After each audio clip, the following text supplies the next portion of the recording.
Shalom rekan-rekan sekalian, apa kabar? Pasti baik dan luar biasa karena pemeliharaan dan penyertaan Allah sangat sempurna di dalam kehidupan kita. Hari ini kita akan belajar tentang modul pemuritan yang kedua, tertanam pada jemaat lokal. Sebelum kita belajar modul yang kedua, saya akan menyampaikan ringkasan modul yang pertama, yaitu sebagai berikut. Allah memiliki rencana untuk menyatakan kerajaannya di bumi melalui manusia.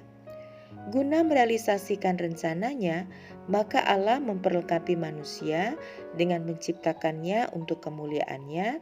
Yesaya pasal 43 ayat yang ke-7, menciptakan manusia segambar dan serupa dengan Allah.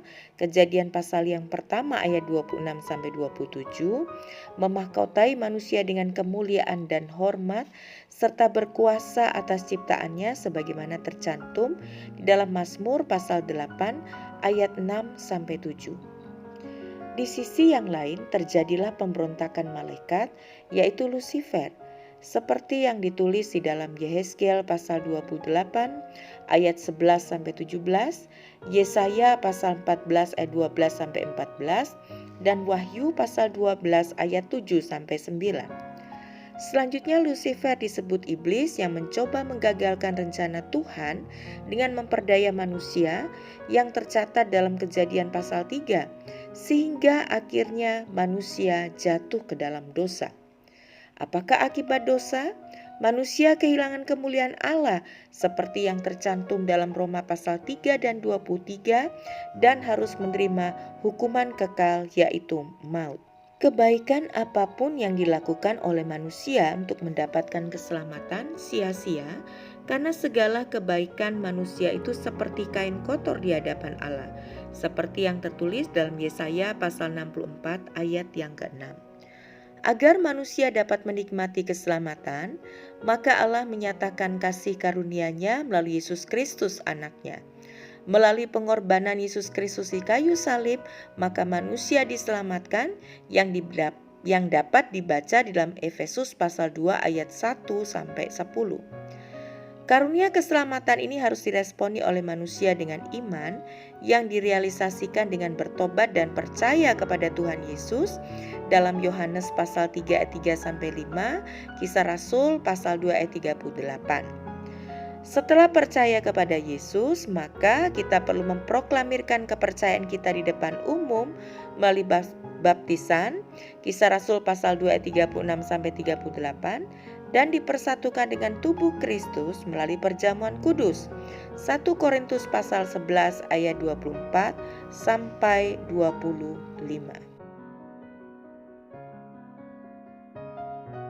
Kekristenan seringkali dianalogikan seperti pohon.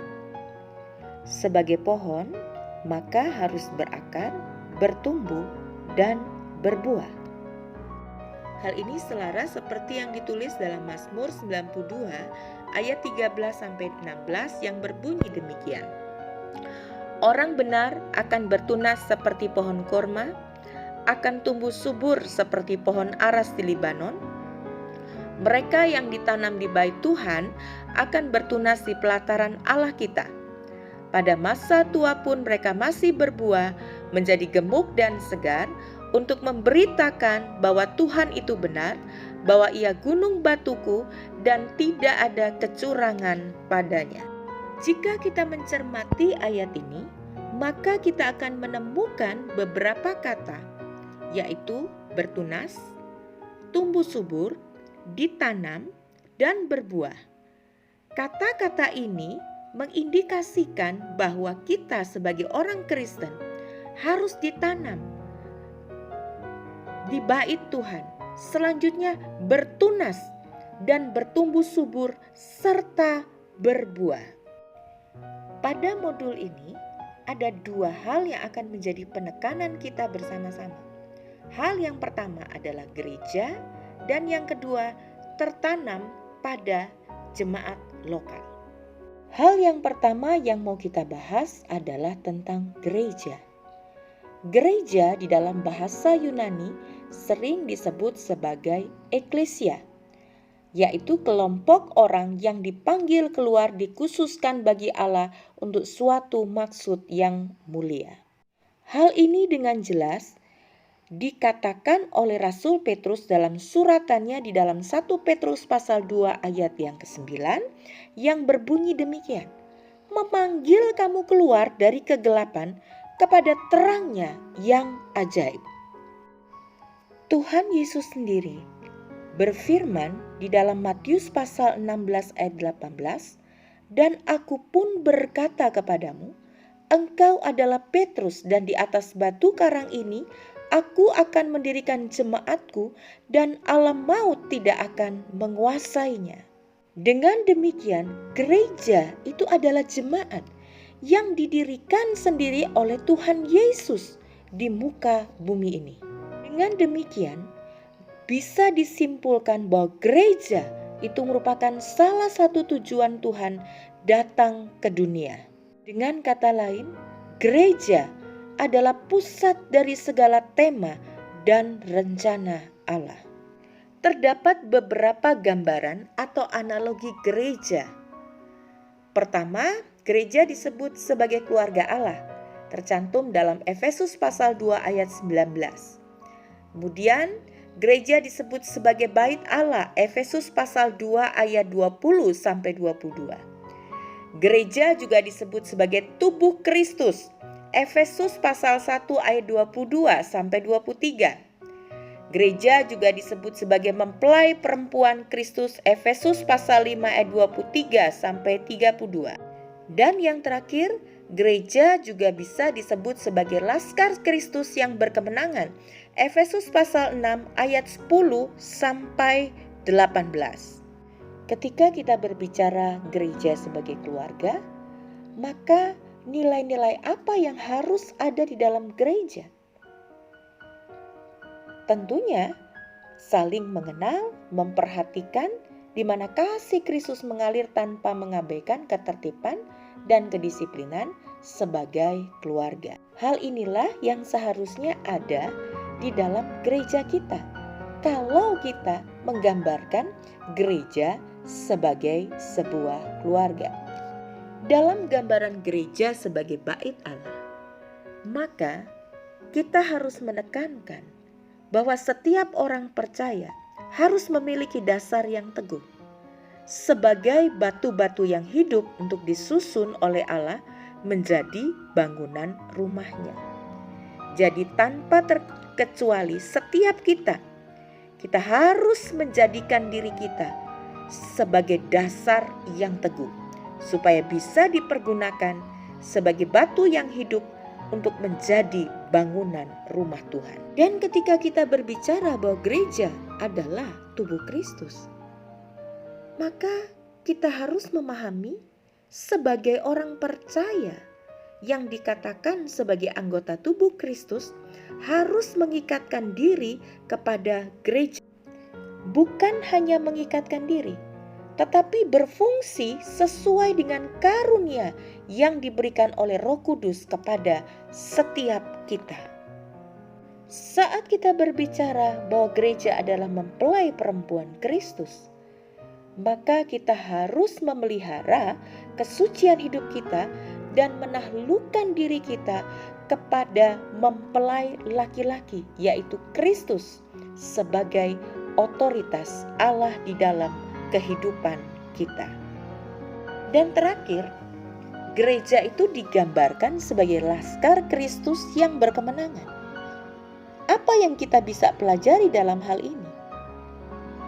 Kita harus tahu dan belajar memahami bahwa sebagai seorang laskar, kita harus masuk di dalam peperangan rohani. Dan agar kita bisa memenangkan peperangan rohani, maka kita harus memperlengkapi diri kita dengan selengkap senjata Allah. Setelah kita membahas tentang makna gereja, maka pada bagian yang kedua kita akan membahas tentang apa itu tertanam pada gereja lokal. Berbicara tentang tertanam pada gereja lokal, Setidaknya ada 5 poin penting yang kita mesti perhatikan dan kita mengerti serta kita lakukan di dalam kehidupan berjemaat.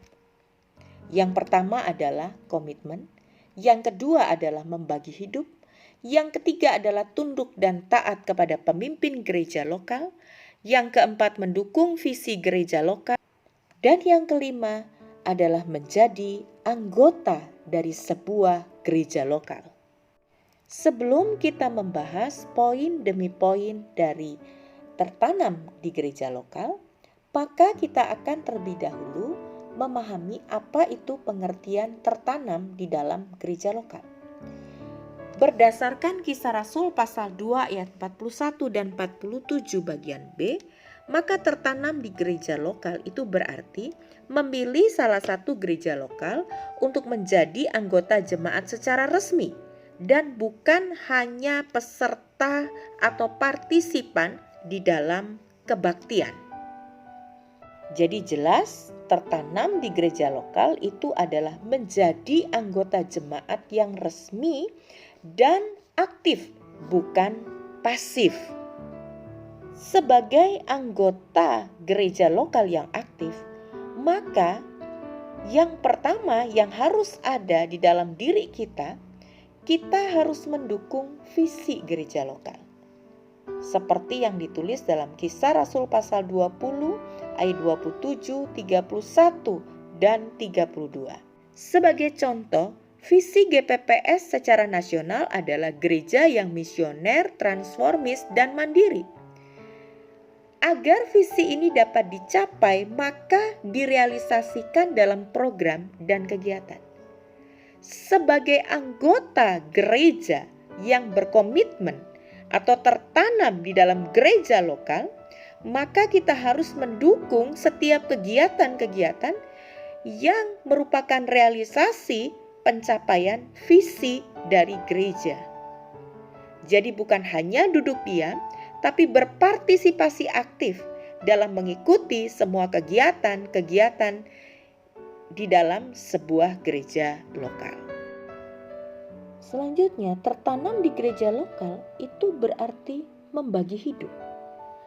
Di dalam Efesus pasal 2 ayat yang ke-19 dikatakan, "Demikianlah kamu bukan lagi orang asing dan pendatang, melainkan kawan sewarga dari orang-orang kudus dan anggota-anggota keluarga Allah."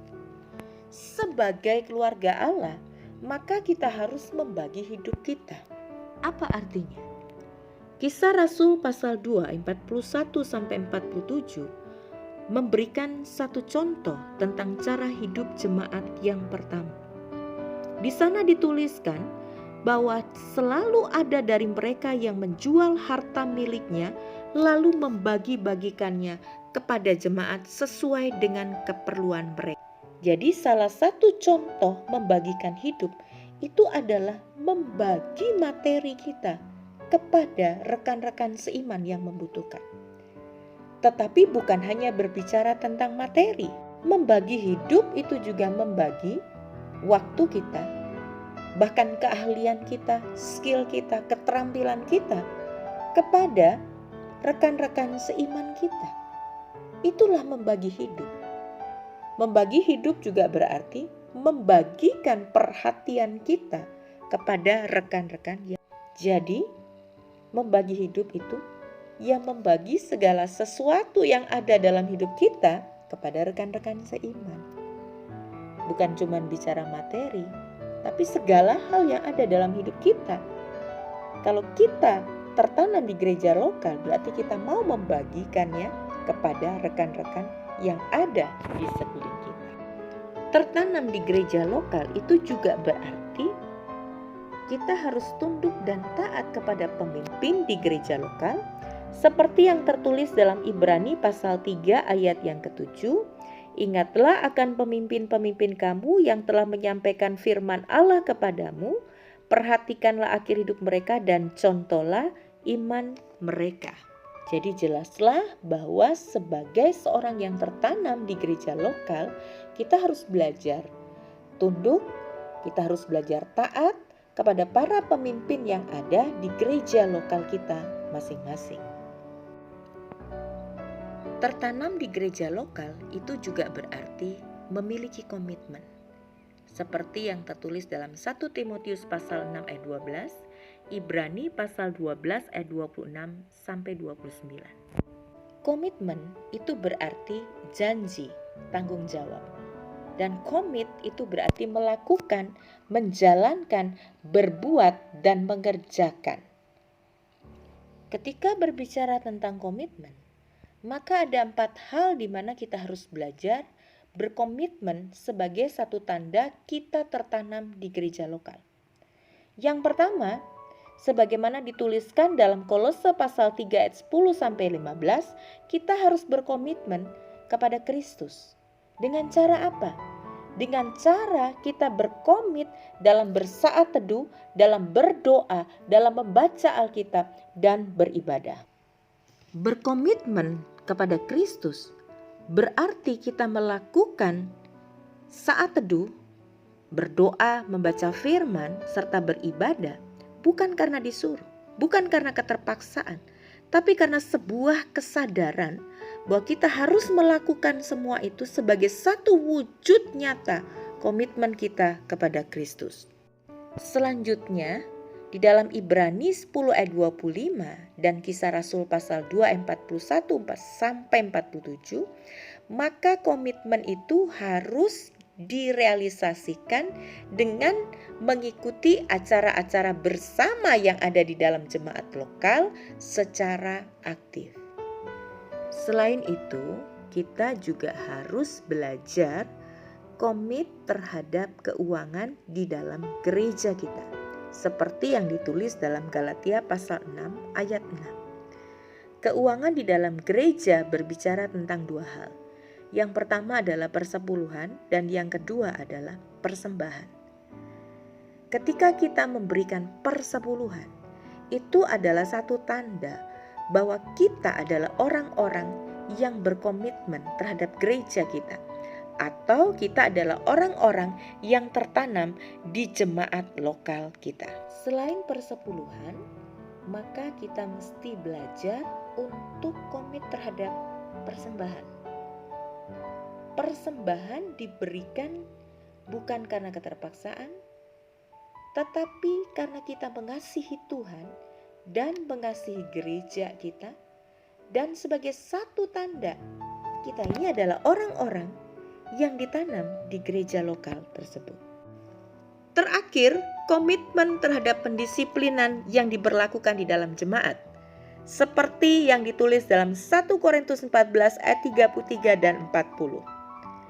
Disiplin sebenarnya merupakan salah satu realisasi kasih dalam kehidupan berjemaat yang bertujuan agar segala sesuatu di dalam jemaat berlangsung secara sopan, teratur, dan damai sejahtera.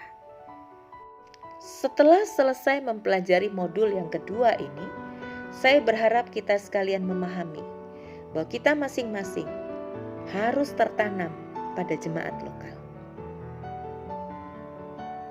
Jadi bukan hanya sebagai seorang partisipan di dalam kebaktian. Dengan demikian, kehidupan kekristenan kita menjadi tertanam, kemudian bertumbuh subur, dan berbuah lebat bagi kemuliaan nama Tuhan. Kita masing-masing menjadi orang-orang yang berkenan di hati Tuhan, sekaligus menjadi berkat bagi orang-orang yang di sekeliling kita. Kiranya Tuhan Yesus Kristus, Allah sumber segala berkat, memberikan kita hikmat untuk memahami apa yang kita dengar pada hari ini dan melakukannya dalam setiap keberadaan kita, dan penyertaan pemeliharaan Allah yang sempurna menjadi bagian bagi kita sekalian. Amin. Tuhan memberkati.